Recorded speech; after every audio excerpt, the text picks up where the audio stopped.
আসসালামু আলাইকুম শিক্ষার্থীরা। আশা করি সকলে ভালো আছো। কেমন হলো তোমাদের আজকে বাংলা প্রথম পরীক্ষা? আশা করি খুব ভালো হয়েছে।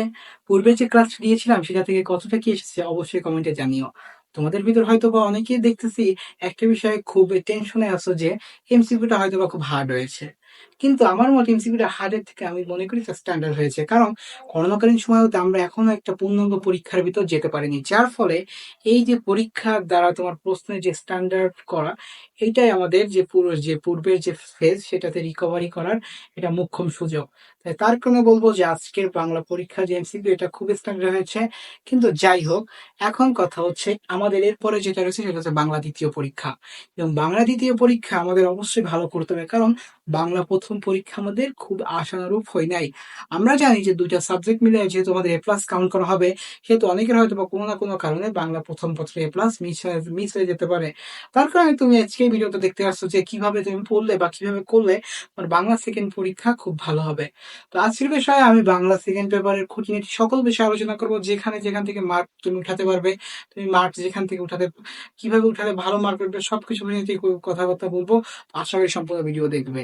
তো তুমি যদি আমার চ্যানেল নতুন হয়ে থাকো, আমি আব্দুর রহমান মুস্তাকিম পড়াশোনা করছি খুলনা বিশ্ববিদ্যালয়, এবং আজকের ভিডিওতে দেখাবো কি করে বাংলা প্রথম পরীক্ষা খারাপ হওয়া সত্ত্বেও বাংলা দ্বিতীয়তে ভালো করা যায় এবং বাংলায় এ প্লাস নিশ্চিত করা যায়।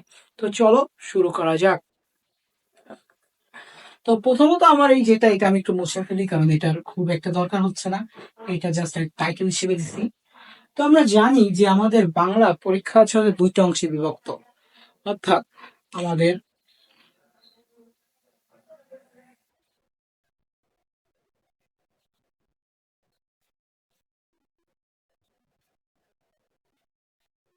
আমাদের বাংলা যে প্রশ্ন এটা দুটি অংশে বিভক্ত হয়। প্রথম যে অংশ সেটা হচ্ছে ব্যাকরণ অংশ, আর দ্বিতীয় যে অংশ সেটা হচ্ছে নির্মিতি অংশ। অর্থাৎ ব্যাকরণ অংশ থেকে আমাদের 30 মার্কের প্রশ্ন আসে, আর নির্মিতি অংশ থেকে আমাদের 70 মার্কের অ্যান্সার আসে, অর্থাৎ প্রশ্ন আসে যেটা আমাদের অ্যান্সার করতে হয়। তো আমরা জানি যে এই দুইটা প্রশ্ন অনেকেই হয়তোবা এমন ভাবে করতে পারো যে এটাই যেহেতু বেশি মার্ক, আমি এইটা আগে করি এটাই পরে মার্ক। কিন্তু হয়তোবা এই কথাটা তোমরা আজকে ফার্স্ট টাইম শুনতে পারো। এই যে মার্কটা অর্থাৎ তোমার এই 70% মার্ক কিন্তু এইটার রেশিও করে দেওয়া হয়। অর্থাৎ তুমি যদি এইখানে খুব ভালো না করো, তাহলে তুমি এইখানে ভালো না করলে শিক্ষক আসলেই ধরে নিবে যে তুমি যেহেতু গ্রামার অংশেই ভালো করে লেখনি, তাহলে তোমার যে বেসিক অংশ বা তোমার যে লেখার ফর্মেশন অবশ্যই ঠিক নেই। কারণ এই যে নির্মিতি অংশ, এটা কি করে তুমি লিখছো, ওই তো গ্রামার, ওই তো ওয়ার্ড, ওই তো বাক্য শুদ্ধ, ওই তো বানান দিয়েই তো লিখছো। তো ওই কথাবার্তা গুলোই যদি তোমার ঠিক না থাকে, তাহলে শিক্ষক অবশ্যই ধরে নেবে যে তোমার এই যে 70 মার্ক, এই 70 মার্কের ভিতরে যা লিখছো সব ওই ওই যে এটার মতোই। তো অবশ্যই আমাদের এই জন্য গ্রামারে ফোকাস করতে হবে, গ্রামার থেকে খুব ভালো করে দিতে হবে, যাতে শিক্ষকের কাছে মনে হয় যে না, আমি এইখানে যে কথাবার্তাগুলো লিখছি সব এইখানের এই যে গ্রামার মেনে লিখছি, এবং আমার কোথাও কোনো বানান ভুল নেই, বাক্যের কোথাও কোনো ব্যাকরণিক শব্দশ্রেণীতে ভুল নেই, কোনো বাক্য অশুদ্ধ নেই, এবং আমার বাক্যের সকল ধরনের ত্রুটি আমার কোনো কিছুই নাই, অত সবকিছু আমার সেখানে মুক্ত একটা বাক্য উপস্থাপন করেছি। তো এই কারণেই অনেক হয়তো বা এই ধরনের চিন্তা শক্তি নিয়ে যেতে পারো, যেহেতু 70 মার্ক লিখিত অংশে আমি এটা থেকে আমার সম্পূর্ণ মার্ক রিকভার করবো। কিন্তু ট্রাস্ট মি, তুমি যদি এইখানে ভালো মার্ক না পাও, তাহলে এইখানে ভালো মার্ক পাওয়ার কোনো আশা বা সম্ভাবনা কোনোটাই নেই। কারণ আমি জানি যে আমার পরীক্ষার টাইমেও শিক্ষকরা এরকম রেশিও করে মার্ক দিয়েছিল। কারণ এইখানে যে ভালো পারবে সে সব সাধারণত এখানে ভালো পারবে, কারণ যার ভিতর গ্রামার সেন্স আছে সে অবশ্যই ফ্রি হ্যান্ড রাইটিং ভালো পারবে, কারণ সে রুলস টুল সব জেনে লিখবে। যার ভিতর গ্রামার সেন্স নিয়ে যা লিখছে তো হজবরলাই লেখা হয়। তো এইটা শিক্ষক খুব সহজে ধরতে পারে, এটা একটা ট্রিক। যদি কেউ চিন্তা করে থাকো যে আমি নির্মিত অংশ দিয়ে ভাড়া যাবো বা আমি সার্ভাইভ করে ফেলবো, তাহলে তুমি খুব তুমি হচ্ছে বলে ভুলের স্বর্গে বাস করতেছো। তো এটাই হচ্ছে তোমার এখন পরিস্থিতি। তো এবার আসো যে আমাদের যে ব্যাকরণ অংশ, এটা কি করে তাহলে ভালো করি।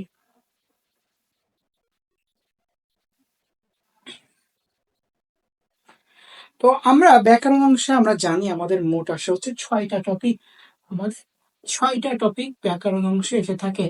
6টা টপিক কি কি এবং কিভাবে কি দেখতে হবে ধারাবাহিকভাবে আমি তোমাদের বলে দিচ্ছি, তোমরা এটা একটু ফলো করার চেষ্টা করো। তো আমার এই যেগুলো আছে আমি একটু প্রথমে মুছি এটা। আমাদের প্রথম যেটা আসে সেটা হচ্ছে উচ্চারণ। এখন উচ্চারণ থেকে দুইটাই প্রশ্ন আসে। একটা হচ্ছে আমার নিয়ম লিখতে দেয়, আরেকটা হচ্ছে আমার 8টা শব্দ আর 5টি লিখতে হয়।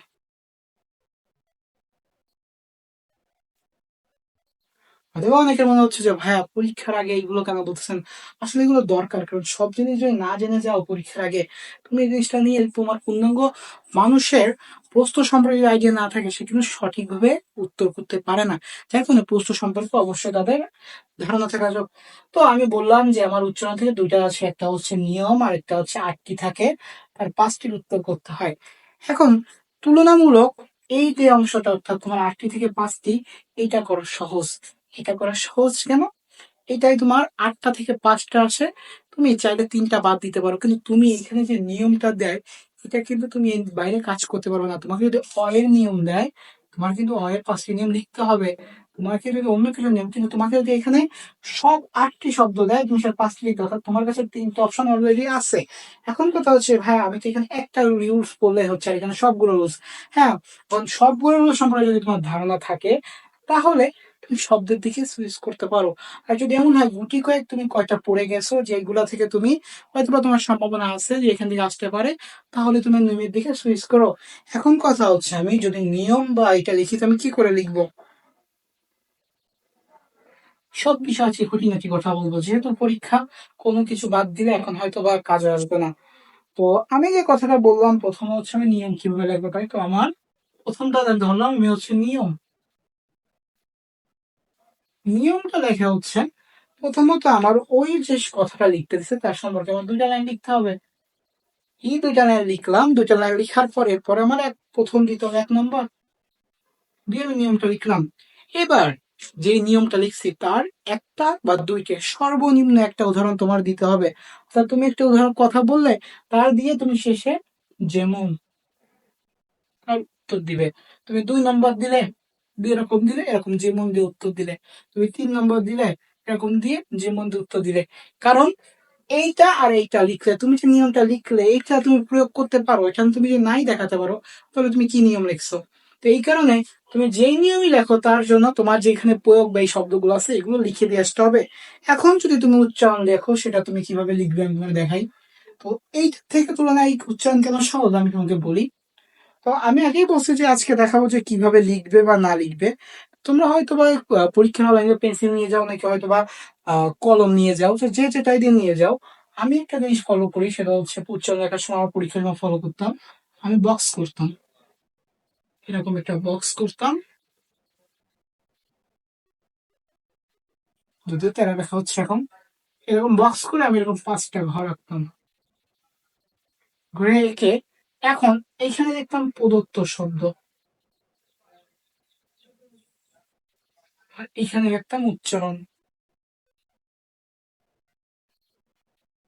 ধরো আমার এখানে আসলো,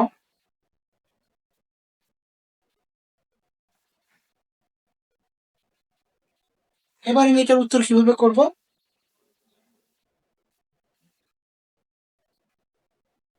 এই, অর্থাৎ আমি এই পাশে যে শব্দটা লিখছি সেটা বক্স আকারে আমি ওইখানে বা এখানে বানানো উচ্চারণ বা সঠিক উচ্চারণ লিখলেই হচ্ছে।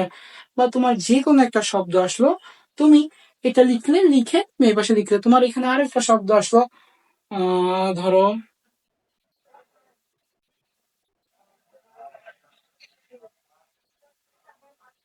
এই, এইরকম করে প্রত্যেকটা উত্তর লিখলে কি হবে, যখন তোমার টিচার খাতা দেখবে, যেহেতু তোমার এটার পূর্ণমান 5, সেহেতু 5-এর ভিতর তুমি সর্বোচ্চ মার্ক নিশ্চিত করার চেষ্টা করবে। কারণ এইখান থেকেই তুমি অ্যাকুরেট মার্ক, অর্থাৎ 30-এ 30ও কিন্তু পাওয়া সম্ভব। তো তুমি জিনিসটা যদি সেইভাবে উপস্থাপন করো, শিক্ষকের খুব সহজে জিনিসটা লিখতে পারতেছে এবং সে খুব সহজে জিনিসটা তোমার উপলব্ধি করতেছে যে তুমি আদৌ পারো কি না পারো। তো এখানে তুমি 5-এ 5 পাও, আমি ধরলাম তুমি 4 পেলে, তাও কিন্তু অনেক। তুমি 5-এ 5 না, তুমি 5-এ 4 পেলে তাও অনেক। তা তুমি নিয়ম লিখলে, আমি একটা কথা বলি সেটা হচ্ছে নিয়ম লিখলে 4, 4.5-এর বেশি দেওয়ার সুযোগ নাই। কিন্তু এইখানে, এইখানে একবার টুইস্টটা হচ্ছে, এইখানে কিন্তু তুমি যদি 5টার 5টা পড়ো তোমাকে 5-এ 5 দেওয়ার সুযোগ আছে। এখন যদি এমন হয় যে শব্দগুলো আছে তুমি অধিকাংশ পারতেছো না, তুমি প্লিজ নিয়মে শিফট করো, কিন্তু শব্দগুলো যদি তোমার পারা থাকে প্লিজ নিয়মে শিফট করো না, কারণ নিয়ম থেকে এইটা বেশি মার্ক তোমার উঠায়। আর দ্বিতীয়ত হচ্ছে বিগত বছরের যে প্রশ্নগুলো আছে এইগুলো যদি সলভ করে যাই, আমার উচ্চারণ অনেকাংশেই কমন পড়ে যায়, তা যার কারণে আমার এতটা কষ্ট করতে হয় না। তো এই ছিল হচ্ছে আমার 1 নম্বরের কথাবার্তা। এবার আমার ব্যাকরণ অংশের 2-তে কি আছে আমরা সেটা নিয়ে একটু দেখি। ব্যাকরণ অংশের 2-তে আসা হচ্ছে আমার বানান। বানানেরও সেই যথারীতি 2টা নিয়ম। একটা হচ্ছে নিয়ম লিখতে, আর একটা আসা হচ্ছে R/5, অর্থাৎ 8টা শব্দ থাকে, 5টার উত্তর করতে হয়। এখন বানানটাকেও তুমি ওইভাবে, অর্থাৎ বানানে আমি যেরকম বললাম, যখন তোমার নিয়ম লিখতে হলে তোমার অবশ্যই কাজ সম্পর্কে 2টা লাইন লিখতে হবে। লিখে এবার যেমন দিয়ে তোমার তার ব্যাখ্যা দিতে, অর্থাৎ তার একটা উদাহরণ দিতে হবে। তুমি 2 নম্বর একটা, এই ধরো 1 নম্বর, তুমি 2 নম্বর একটা দিচ্ছ, দিয়ে যেমন দিয়ে তোমার একটা শব্দ দিতে হবে। তো এই হচ্ছে বানান। কিন্তু যদি তুমি অর্থাৎ 8টা থেকে 5টা শব্দ করতে যাও, তুমি জাস্ট এরকম একটা ঘর আঁকবে। বললাম এই যে তুমি যে লিখলে যে প্রদত্ত বানান বা প্রদত্ত শব্দ, এখানে দেখো শুদ্ধ বানান, যে তোমার ছোট জায়গায় লিখে এরকম ঘর দিলে, ধরো তোমার এখানে বানান আসলো বুদ্ধিজীবী,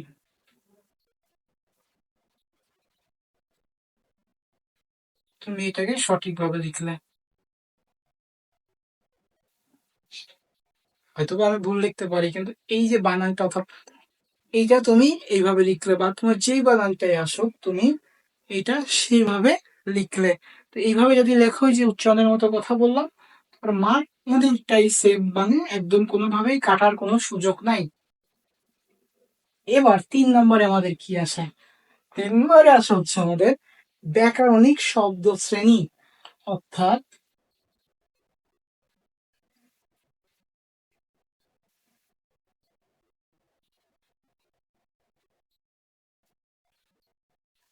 ব্যাকরণিক শব্দ শ্রেণীতে কি আছে? হয়তোবা তোমাকে একটা নিয়ম লিখে দিতে পারে, আর না হয় তোমাকে 5টা শব্দ বের করতে হবে, অর্থাৎ তোমাকে একটা প্যাসেজ দিয়ে দিবে, তার 8টা শব্দ লাগানো, তার থেকে 5টা, এটা কোন ফরম্যাটে, এটা এখন এটাকেও যদি তুমি চাও বক্স আকারে দিতে পারো। বক্স আকারে দিয়ে এটা কি বিশেষ্য, না বিশেষণ, না সর্বনাম, না আবেগ শব্দ, এই সকল বুঝে তুমি যদি বক্স আকারে দাও, জিনিসটা খুবই গোছানো হয়। এরপরে যেটা আছে সেটা হচ্ছে উপসর্গ, সমাস, প্রত্যয়। তোমার 4 নম্বরে যেটা আসে, এখন অনেকে হয়তো ধরে রাখছো যে এখানে শুধু সমাস আসে না, এখানে শুধু সমাস থেকে প্রশ্ন করা হয় না, এখানে হচ্ছে উপসর্গ, প্রত্যয়, সমাস। ইউজুয়ালি এটা থেকে করে আর এটা থেকে করে, কিন্তু এটাও কিন্তু অনেক বোর্ডে দেয়। অর্থাৎ তোমার এই যে 2টা, এইটা থেকে পাশাপাশি এইটা থেকেও করে। এইটা থেকে কিভাবে আসে? তোমার শব্দ দেওয়া থাকে, তোমার সমাসের নামটা বের করতে হয়।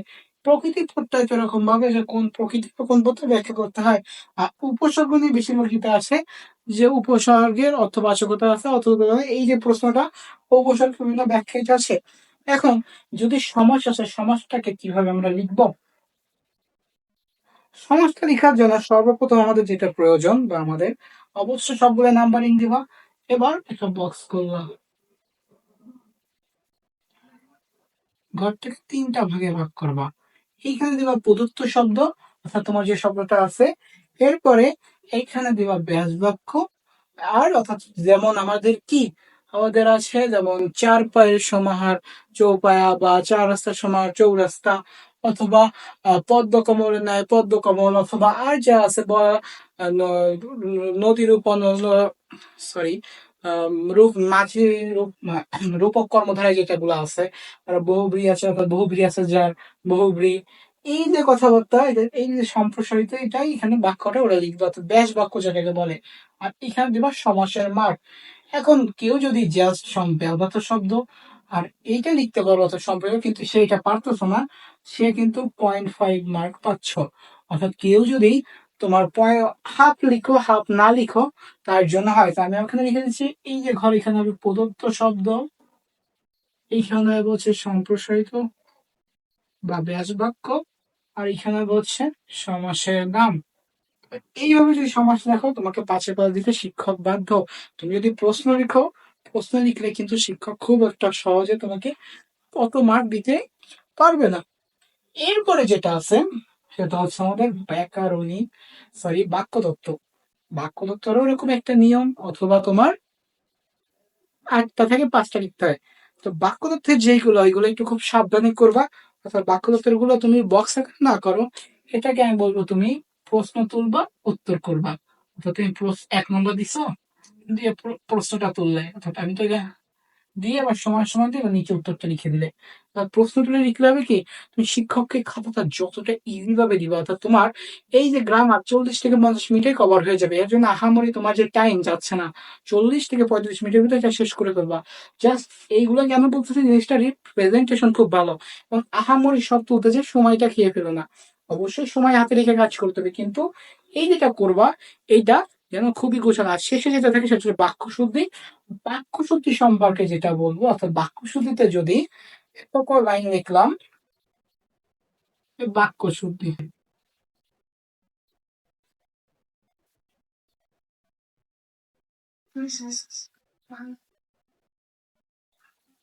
আচ্ছা না, তিনি আমার বইমাত্র সহোদর, এবং তিনি আমার সহোদর, এরকম লিখলাম। লেখার পর আমি কোনো কারণে এখানে দাড়িটা দিই নাই, এটা কিন্তু আমার বাক্যের ভুল। কেন বাক্যের ভুল? বাক্য শুদ্ধ বলতে বোঝাচ্ছে হচ্ছে পুরো বাক্যটা শুদ্ধ। এখানে কোনো জিনিসের কোনো ত্রুটি থাকলে সেটা কিন্তু ভুল হিসেবে ধরা হবে। তো তুমি এটা তো বললাম প্রশ্নগুলো উত্তর দিয়ে লিখলে, কিন্তু এই যে বিষয়গুলো, অর্থাৎ এক একটা টপিকে যে জিনিসগুলো, বাক্য শুদ্ধি বলতে যে শুধু বাক্যটা শুদ্ধি করে বিরাম চিহ্ন ছেড়ে দেওয়া না, কোনোটা হয়তো প্রশ্নবোধক আছে, সেটা অবশ্যই প্রশ্নবোধক দিতে হবে, কারণ না হলে পুরো বাক্যটা কিন্তু অশুদ্ধ থেকে যাবে। তো এই যেটা ছিল সেটা হচ্ছে আমার, তোমার বললাম গ্রামারের টপিক। তো গ্রামারে কোথায় কি করবা না করবা, তুমি ম্যাক্সিমাম গ্রামার শেষ করার চেষ্টা করবা। আমি বলবো সেটা হচ্ছে তুমি 40 থেকে 45 মিনিটের ভিতর, সর্বোচ্চ এই টাইম, মানে 30 থেকে 35 মিনিট শেষ করে দেয়। এবং আমি যে ভাবে দেখাচ্ছি এখানে যে তুমি করো, তোমার মার্ক 27 থেকে 28 থাকবে এবারে। অর্থাৎ তুমি যদি কোনোটা মিস করে যাও একটু একটুর জন্য, তাছাড়াও কিন্তু তোমার এখানে পর্যাপ্ত মার্ক আছে। তো এই ছিল হচ্ছে আমার গ্রামার অংশ। গ্রামারে 30-এ যদি তুমি 27 না 24, 25, 26ও পাও, তাও কিন্তু অনেকটা মার্ক। আমি ধরি তুমি এখানে 25 পেলে, আর ওই পাশে 75-এ তুমি যদি 55 পাও, তাও কিন্তু তোমার A+ থেকে যাচ্ছে। তো তোমার আহামরি ওখানে মাত্র 15 মাসের মার্কের মাইনাস করলেও তোমার হচ্ছে। কিন্তু গ্রামার অংশে যদি তুমি এতটা কথা তুমি 18 পাও, তাহলে তোমার ওই পাশে কিন্তু মার্ক যতই উঠাও, কারণ শিক্ষক তোমার গ্রামারের উপর যদি মার্ক না দিতে পারে, তোমাকে লিখিতর উপর শিক্ষক কোনোদিনই বেশি মার্ক দিবে না। আচ্ছা, এবার আসে নির্মিত অংশে। তো নির্মিত অংশে আমাদের গ্রামার, অর্থাৎ 7 নম্বর যেটা আসবে, এটা হচ্ছে পারিভাষিক শব্দ বা অনুবাদ। অর্থাৎ পারিভাষিক বা অনুবাদ। এখন এইটা কি? এটা হচ্ছে পারিভাষিক, অর্থাৎ তুমি কোন শব্দগুলো আছে এইগুলাকে তুমি পারিভাষিকে লিখবে। অর্থাৎ কোন একটা, এটা লিখলে এটা থাকে 15টা, লিখতে হয় 10টা, 10টায় 10 মার্ক। আর অনুবাদে একটা প্যাসেজ থাকে, এইখানে লিখতে হয় সেটাও 10 মার্ক। কিন্তু এখানে যদি এক্সাক্ট অর্থাৎ কাটার মতো মার্ক পেতে চাও, আমি বলবো এইটাই যাও, এটা 10-এ 10 পাবা। কিন্তু এইটা তুমি অনুবাদ কিন্তু এক্সাক্ট অনুবাদ করতে পারবে না যদি কমন না পড়ে। আর এক্সাক্ট অনুবাদ করতে না পারলেও তোমার মার্ক কমে যাবে, অর্থাৎ 10-এ তুমি 8 আর 7 পেতেই পারো। কিন্তু এইটা যদি তুমি 10-এ 9টা পারো, তোমার 9 থাকতেছে। যার কারণে যেখান থেকে শিওর শর্ট মার্ক তুলতে পারবে, অবশ্যই শিওর শর্ট মার্কের দিকে যাবে। শিওর শর্ট মার্কই তোমার GPA 5 বা A+ নিশ্চিত করবে। যেগুলোতে ভালো মার্ক, ওইগুলাতে তুমি হয়তো বা তোমার স্কিল দিয়ে দেবে, কিন্তু যেগুলো শিওর শর্ট, প্লিজ রিকোয়েস্ট করবো শিওর শর্ট গুলাতে সুইচ করো। তো আমার পারিভাষিক অনুবাদ গেল। এরপরে যেটা থাকে সেটা হচ্ছে আমার দিনলিপি বা অভিজ্ঞতা বর্ণনা, অথবা ভাষণ বা প্রতিবেদন, অর্থাৎ এগুলো অথবাই থাকে। তো দিনলিপি বা অভিজ্ঞতা বর্ণনা, এটা লিখে কি করে? দিনলিপি সম্পর্কে, দিনলিপিটা আমরা জানি যে 2 থেকে 2.5 পেজ। এখন লিখিত অংশের জন্য আমরা জানি খাতা থাকে হচ্ছে এইরকম, হয় এই 2 পেজ, এই বাম পেজ, এই ডান পেজ। এই যে আমি মার্জিন টেনে দিলাম না। এখন যে কোনো রাইটিং, অনেকে হয়তো বা ভাবতে পারো যে আমার গ্রামার এই পেজে এসে যখন শেষ হয়েছে, তাহলে আমি রাইটিং এই পেজ থেকে শুরু করি। কিন্তু না, এটাই হচ্ছে রাইটিং এ মার্ক কমে যাওয়ার অন্যতম কারণ। যতই যা হোক, তুমি যদি এই পেজ থেকে কোনো কারণে বাদ দিতে চাও, অবশ্যই তুমি এইভাবে বাদ দিয়ে গেলে। কিন্তু রাইটিং যেটা তোমার লিখতে 1 পেজের অধিক লাগবে, কোনো কোনো যদি 1 পেজে হয়ে যায়, তুমি অবশ্যই এখানে লিখতে পারো, সমস্যা নেই। কিন্তু যে রাইটিং গুলো 2 থেকে 2.5 পেজ, অ্যাটলিস্ট 2 পেজ লাগবে, সেইগুলো তুমি এইরকম অর্থাৎ এই পেজ আর এই পেজ দিয়ে শুরু করবে। কেন শুরু করবে? কারণ শিক্ষক যেমন তোমার খাতাটা নিবে, সে বারবার কিন্তু এইভাবে এইভাবে যদি করে পড়ে দেখে, এক এক সময় কিন্তু তার বিরক্ত হবে। এবং তুমি হয়তোবা কিছু ইন্টারেস্টিং জিনিসপত্র বিষয়ে দিছো, যে জিনিসটা শিক্ষকের তার এই কারণে সে পড়তে পারেনি। তুমি যথেষ্ট পরীক্ষার ফি দিয়েছো এবং শিক্ষক তোমাকে কাগজপত্র অর্থাৎ এক্সট্রা পেপার নিয়ে কখনোই কার্পণ্য করবে না। যার কারণে তুমি যাই করো না করো, তুমি রিটেন এই পেজ আর এই পেজ দিয়ে শুরু করবে। এখন তুমি যদি দিনলিপি লেখো বা দিনলিপিটা কিভাবে লেখে? দিনলিপিটা লেখা হচ্ছে তুমি কোন একটা দিনের যে লিপিটা, তো দিনটা সম্পর্কে তুমি কথাবার্তা বলতেছো। তো এই দিনটা তুমি কিভাবে শুরু করেছো, কিভাবে না শুরু করেছো, কিভাবে কি করেছো, সম্পূর্ণ তোমার উপর অভিজ্ঞতা বর্ণনা হচ্ছে। তোমার হয়তো বা কোনো একটা নতুন প্লেস বা নতুন একটা জিনিসের অভিজ্ঞতা হলো, তুমি কলেজের প্রথম দিন হতে পারে, বা তোমার হয়তো বা পরীক্ষা শেষের দিন হতে পারে, বা এইচএসসি পরীক্ষার প্রথম দিন, যাই হোক। তো দিনলিপিটা হচ্ছে বা অভিজ্ঞতা মানে এইভাবে। আর প্রতিবেদনটা হচ্ছে যে কোনো প্রতিবেদন, উদ্যোগ এখন দ্রব্যমূল্যের ঊর্ধ্বগতি নিয়ে প্রতিবেদন লিখতে হতে পারে, বা তুমি খবরের কাগজে যে কোনো কিছু এখন দেখে রক্ত নিয়ে প্রতিবেদন লিখতে দিতে পারে, অথবা তোমাকে ধরো যে কোনো একটা ভাষণ দিল। প্রতিবেদন লেখার যে টেকনিক সেটা হচ্ছে, প্রথমে তোমার উপরে গুলা লিখে এখানে টাইটেল দিতে হয়, টাইটেল দিয়ে এরপরে প্রতিবেদন শুরু করতে হয় অ্যাজ এ তোমার ওর মতো অভিজ্ঞতা অথবা দিনলিপির মতো। কিন্তু দিনলিপিটা কি আমার টাইটেল লাগতেছে না, এবং উপরে যে অংশ ওগুলো একটু তোমার ধরো তুমি প্রতিবেদনটা খবরের কাগজে দেখেছো, ওই রকম অর্থাৎ তুমি নিজস্ব প্রতিবেদক বা এটা দিয়ে তুমি তারিখটা দিয়ে একটা টাইটেল দিয়ে তুমি তোমার প্রতিবেদন শুরু করলে। এইভাবে প্রতিবেদন যদি তুমি লেখো, প্রতিবেদন বা যাই লেখো, তুমি যদি তোমার এটা মেনটেন করো এবং 2 থেকে 2.5 পেজ যদি লিখে আসতে পারো, সর্বনিম্ন আমি বলবো 2 পেজ লিখবে। আর ম্যাক্স তুমি 2.5 3 যাওয়া যাও, 3-এর বেশি লেখার দরকার নেই, 3 লিখলে অনেক। যদি তুমি সময় পাও, তাহলে এখানে কিন্তু তুমি অনেকটা মার্কই উঠাতে পারতেছো, কারণ জিনিসটা খুব সহজ। তো এরপরে আমাদের যেটা আসে,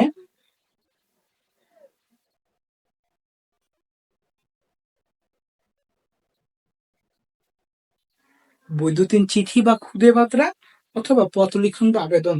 আচ্ছা, বৈদ্যুতিন চিঠি বা খুদে বার্তা, খুদে বার্তা বলতে আমরা যেটা বলছি শর্ট মেসেজ সার্ভিস বা SMS। তো এই যে আমার আবার 2টা পেজ নিলাম, এখন ইমেলটা লিখবো কি করে, তাই না? মেইন কনসার্ন ইমেলটা লিখবো কি করে? তো ইমেলটা লেখা হচ্ছে, ইমেল সবসময় 1 পেজের ভিতর লেখার চেষ্টা করতে হয়, এবং ইমেলের টপিকটা খুব একটা বড় না। আমরা জানি ইমেলের যেটা, তো তুমি হয়তো বা এরকম একটা বক্স করলে খাতায়, তুমি এরকম উপরে 4টা বক্স দিবে। প্রথমটা ফ্রম, তারপরে টু, তারপরে সাবজেক্ট, এবং লাস্টের এখানে তুমি ইমেল লিখে শেষ করে দিলে। ইমেলের ফরম্যাটটাই হচ্ছে, অর্থাৎ তুমি যদি এইটা আর 1 পেজে লিখতে পারো, তোমার ইমেইলে 8 থেকে 9 কনফার্ম। ইমেলের ক্ষেত্রে যে কাটা আছে, তুমি কোনো সময় ডাবল পেজে যেতে পারবে না, এবং এই যে ফরম্যাট গুলো, এটা যেন তুমি কোনো কাজে মিস না করে দাও। Same S SMS। SMS এ তুমি দেখবে যে SMS এখানে নিউ SMS লেখা থাকে, এরপরে নাম্বার এবং ওইটা থাকে, এরপর তুমি SMS টা লিখলে। তো যেটা আসুক, তুমি ফরম্যাটটা খেয়াল করবে। এখানে কিন্তু লেখা সব, নিয়ম বেশি, যার কারণে নিয়ম যদি কোনো কারণে মিস হয়ে যায়, মার্ক কিন্তু অটোমেটিক কমে যাবে। আর আবেদনপত্র বা যেটাই লেখো পত্র, অর্থাৎ আবেদনপত্র যদি লেখো, বললাম আবেদনপত্র তো 1 পেজের বেশি লেখা যায় না, কিন্তু যদি চিঠি লেখো, অবশ্যই 2 পেজের ভিতর লিখবে, এবং পেজটা হবে অবশ্যই ডান বাম, অর্থাৎ পেজটা আমার এরকম হবে যে এই এই পেজ থেকে এই পেজ, এবং অবশ্যই এখানে খাম দিতে হবে। অর্থাৎ তুমি যখন লিখবে, তোমার এখানে প্রেরক প্রাপকের একটা খাম তুমি অবশ্যই দিবে। তো এটা হচ্ছে তোমার চিঠি লেখার প্রক্রিয়া। এরপর আছে সারাংশ, সারমর্ম আর ভাব সম্প্রসারণ। এখন কথা হতে পারে যে সারাংশ সারমর্ম কতটা কিভাবে লিখবো। এখন আমরা জানি যে সারাংশ সারমর্ম হচ্ছে কোন একটা কিছুর সজ্জত রূপ আছে সেটা। সারাংশটা তুমি চাইলে সর্বোচ্চ 3 লাইন থেকে 4 লাইন যেতে পারো, সর্বনিম্ন 3 লাইন লিখবে। এখন সারাংশ মানে কিন্তু কোনো জিনিস বিস্তারিত ব্যাখ্যা না, তা তুমি ওটা পড়ে তুমি কি বুঝছো ওইটা তুমি লিখলে। আরেকটা জিনিস হচ্ছে ভাব সম্প্রসারণ। সারমর্মই কবিতাটা, ভাব সম্প্রসারণ হচ্ছে তুমি ছোট 2টা লাইন লিখে ওয়াইডলি লিখলে। এখন একটা প্রশ্ন হচ্ছে, ভাই আমি কি সারাংশ সারমর্ম লিখবো না ভাব সম্প্রসারণ লিখবো? তা আমি বলবো যদি তোমার হাতে অনেক সময় থাকে তুমি ভাব সম্প্রসারণের জন্য যেতে পারো। কারণ ভাব সম্প্রসারণ যেহেতু তুমি জিনিসটা তোমার মনোভাবকে খুব ভালোভাবে ব্যাখ্যা করতে পারতেছো এবং জিনিসটাকে তুমি ভালো করে আরো বিস্তারিত করে বলতে পারতেছো, এখানে তুমি 3-4 লাইনে। কিন্তু যদি তোমার হাতে সেরকম টাইম না থাকে, তুমি এইটাই থাকবে। তো তোমার সারাংশ সারমর্ম কিন্তু খুব সুন্দর করে 3-4 লাইনে লেখা যায়। আর এইটা একটু বেশি লাগে, 1 থেকে 1.5 পেজ বা 2 পেজ লেখে। তো এটা হচ্ছে টাইমের উপর, যদি তোমার দুইটাই কমন আসে তাহলে অবশ্যই তুমি ভাব সমস্যার দিকে যাবা, যদি তোমার হাতে টাইম কম থাকে। আর যদি তোমার হাতে মানে বেশি থাকে আর যদি টাইম কম থাকে তাহলে তুমি সারাংশ সারমর্মের দিকে সুইচ করবা। এরপরে আমার যেটা আছে 10 নম্বর, সেটা হচ্ছে সংলাপ অথবা আমাদের খুদে গল্প। সংলাপ অথবা খুদে গল্প হচ্ছে ইংলিশে যেটা আমরা চিনি, একটা হচ্ছে ডায়লগ আর একটা হচ্ছে আমাদের ডায়লগ আর একটা হচ্ছে খুদে গল্প অর্থাৎ স্টোরি রাইটিং টাইপের, যেটা অর্থাৎ আমাকে একটা কনটেক্সট বা ছোট দুটো লাইন দিয়ে দিল, আমি স্টোরি লিখবো। তো এখানে তুমি সংলাপটা যেভাবেই লিখো, আগে তো বললাম যে ডাইন বাম অর্থাৎ বাম ডান করে এই পেজ আর এই পেজ লেখার প্র্যাকটিসটা করবা। তো খুদে গল্পটা কি, তুমি জিনিসটা খুব কনটেক্সটে নিতে পারো, অর্থাৎ কোন একটা টপিক দিল, তুমি জানো যে কিভাবে কথাটা বাড়াতে হয়, এটা কিন্তু তুমি ওইটাই সংলাপে, এটা কিন্তু তুমি খুদে গল্পে পারবে না।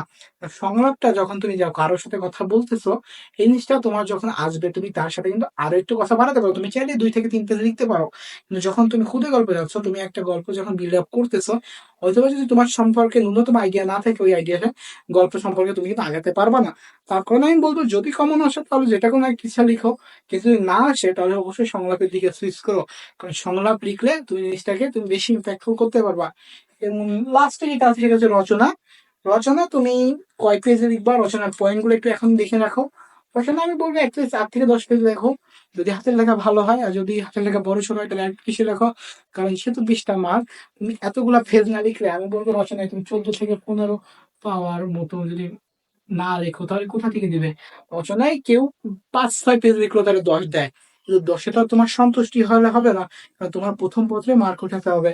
যার কারণে তোমার এটা একটু এক্সট্রাঅর্ডিনারি কিছু লিখতে হবে। চাইলে তুমি কিছু কোড দিতে পারো, আমি হয়তো বা কোড দিতাম না, কিন্তু কোড গুলো দিলে হয়তো বা সেরকম ভাবে, কিন্তু অবশ্যই যেগুলো দিবা অথরাইজ সোর্স হতে হবে, অর্থাৎ কথাগুলো যেন ভুল না হয়।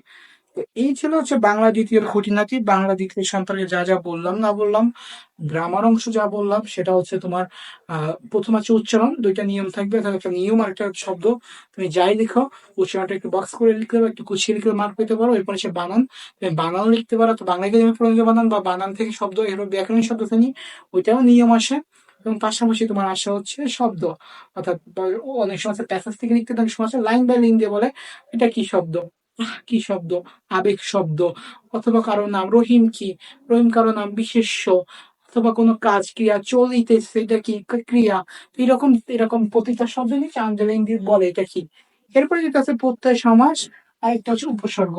তো প্রত্যয়টা খুব একটা আসে না, যদি এসে যায় বুঝবে কপাল খারাপ। সমাসটা কি, আমাদের যে প্রদত্ত শব্দ সমাস অর্থাৎ ব্যাস বাক্য, আর এটা হচ্ছে সমাসের নাম। আমি যদি শুধু ব্যাস বাক্য লিখে আসতে পারিও তাও 0.5 দিবে। আর একটা নিজের সমাসের নামে যেটা ওইটা তুমি লিখে আসতে পারো দুটাই, তাহলে 1 মার্ক পাচ্ছ। আর হচ্ছে উপসর্গের কয়েকটা প্রশ্ন আছে, এটা পড়ে গেলে এটা হলো। প্রশ্ন যেগুলো আছে ওই ক্ষেত্রে তুমি 4-4.5 বেশি আশা করো না, কিন্তু গ্রামারে যদি তুমি কাট টু কাট মার্ক চাও তাহলে অবশ্যই যেগুলাই মার্ক অর্থাৎ 5-এ 5 আছে, যেগুলো লিখলে নিয়মের বহির্ভূত শব্দ এগুলো লিখলে হচ্ছে।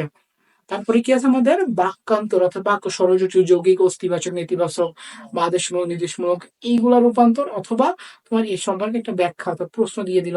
তো তুমি যে যাই দাও এটা লিখো, আমি সাজেস্ট করবো ওই যে তোমার 8 থেকে 5টি।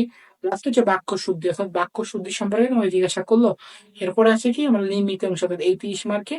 এরপরে নির্মিত অংশ আছে হচ্ছে পারিভাষিক শব্দ, হয়তো বা তোমার 15 থেকে 10টা লিখতে হবে, অথবা তোমার অনুবাদ। এরপর যেটা হচ্ছে দিনলিপি বা অভিজ্ঞতা বর্ণন, অথবা তোমার প্রতিবেদন। এখন প্রতিবেদন যে কোনো সংবাদপত্র প্রতিবেদন হোক বা যে কোনো একটা বিষয়ের প্রতিবেদন, তুমি চাইলে প্রতিবেদন লিখতে পারো। আমি বলে দিলাম কিভাবে লিখবে। দিনলিপিটা কিভাবে লিখবে, অবশ্যই তুমি দিনলিপি শেষে এমনভাবে লিখবে অর্থাৎ যারা ডায়েরি পড়েছো, জিনিসটা হচ্ছে তুমি একটা জিনিস যখন শেষ করেছো, নিজের যদি খারাপ কিছু হয় তাও নিজেকে মোটিভেট করবে, কিন্তু ভাবছে আজ আর নয়, যা হয়েছে ভালো হয়েছে, আশা করি পরবর্তীতে জিনিসটা আরো ভালো হবে, এভাবে লিখে দিলে। এরপর যেটা হচ্ছে বৈদ্যুতিন চিঠি বা খুদে বার্তা।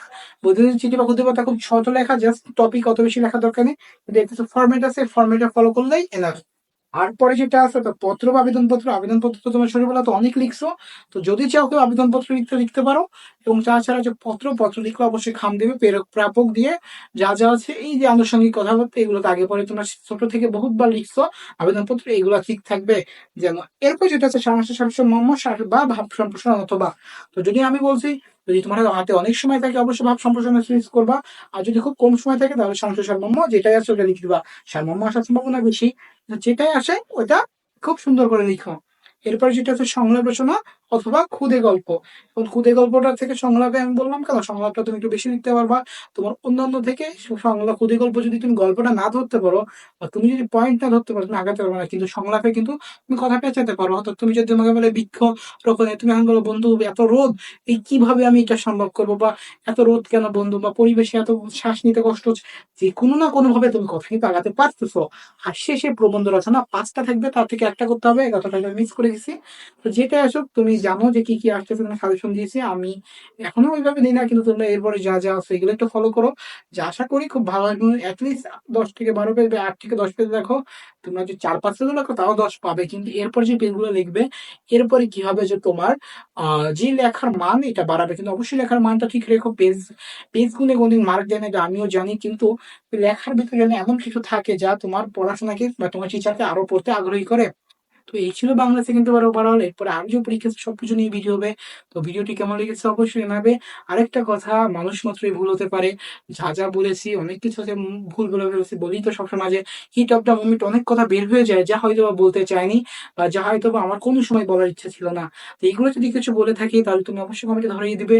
এবং পড়ানোর সময় যদি কোনো কিছু ভুল টুল হয়ে থাকে, কারণ বললাম তো একে তো তোমার ফ্যান নাই, গরমে ক্লাস নিতে হচ্ছে বা রেকর্ড করতে হচ্ছে, তারপরে এত যে কথা, এই কথা বলতে গেলে আমি এমনি পেঁচা ফেলাতেছি লাস্টের দিকে, কারণ আমি নিজে অসুস্থ, আমার ওষুধ চলতেছে অনেকদিন যাবত, তার ভিডিও রেগুলার দিতে পারতেছি না।